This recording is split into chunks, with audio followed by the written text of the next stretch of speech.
রাজবাড়ীর পাংশায় typhoid টিকাদান ক্যাম্পেইনের শুভ উদ্বোধন অনুষ্ঠিত হয়েছে। রবিবার সকাল 10:30টায় উপজেলা স্বাস্থ্য কমপ্লেক্সের আয়োজনে উপজেলার বাবুপাড়া ইউনিয়নের বালিয়াপাড়া সরকারি প্রাথমিক বিদ্যালয় প্রাঙ্গণে এই উদ্বোধনী অনুষ্ঠান অনুষ্ঠিত হয়। উপজেলা স্বাস্থ্য ও পরিবার পরিকল্পনা কর্মকর্তা ডাক্তার মোহাম্মদ এবাদত হোসেনের সভাপতিত্বে অনুষ্ঠানে প্রধান অতিথি হিসেবে উপস্থিত থেকে টিকাদান কার্যক্রমের উদ্বোধন ঘোষণা করেন উপজেলা নির্বাহী কর্মকর্তা এস.এম. আবু দারদা।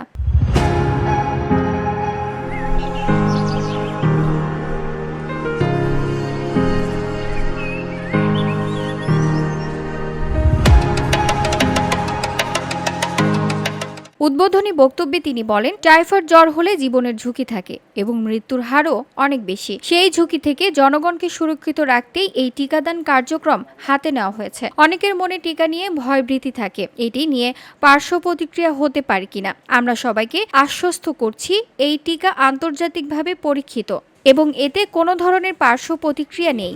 টিকা প্রদান কার্যক্রম, এই টিকা প্রদান কার্যক্রমে যে মানুষের মধ্যে যে একটা ভীতি, যে এটা দিলে না জানি কি হবে, সাইড এফেক্ট হবে না কি হবে, এইগুলো ব্যাপারে আশ্বস্ত করা হচ্ছে, যেহেতু এটা একদম আন্তর্জাতিকভাবে পরীক্ষিত, এটা বাইরে থেকে আসছে, ইনজেকশনটা আমাদের দেশে তৈরি হয় না।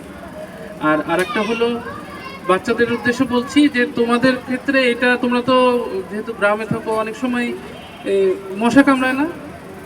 মশা কামড়ায় তো খুব ব্যথা লাগে না? মশা কামড়ালে জলে তোমরা নিশ্চিত থাকো এর চেয়েও কম ব্যথা লাগবে।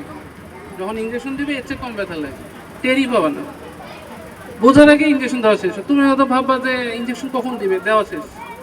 ঠিক আছে, এরকম হবে। তাই তোমাদের এটা নিয়ে ভয় পাওয়ার কিছুই নেই। অনুষ্ঠানে বিশেষ অতিথি হিসেবে বক্তব্য রাখেন উপজেলা পরিবার পরিকল্পনা কর্মকর্তা মোহাম্মদ সারোয়ার হোসেন। এছাড়াও উপস্থিত ছিলেন উপজেলা মাধ্যমিক শিক্ষা অফিসার মোহাম্মদ আবুল কালাম আজাদ, বালিয়াপাড়া সরকারি প্রাথমিক বিদ্যালয়ের প্রধান শিক্ষক কায়দা খাতুন সহ অন্যান্য শিক্ষক ও স্বাস্থ্য কমপ্লেক্সের কর্মচারীবৃন্দ। অনুষ্ঠানটি সঞ্চালনা করেন উপজেলা স্যানিটারি ইন্সপেক্টর ও নিরাপদ খাদ্য পরিদর্শক Mohammad Taiyabur Rahman. VOD Bangla news desk. Typhoid টিকাদান ক্যাম্পেইন সম্পর্কে আপনাদের উদ্দেশ্যে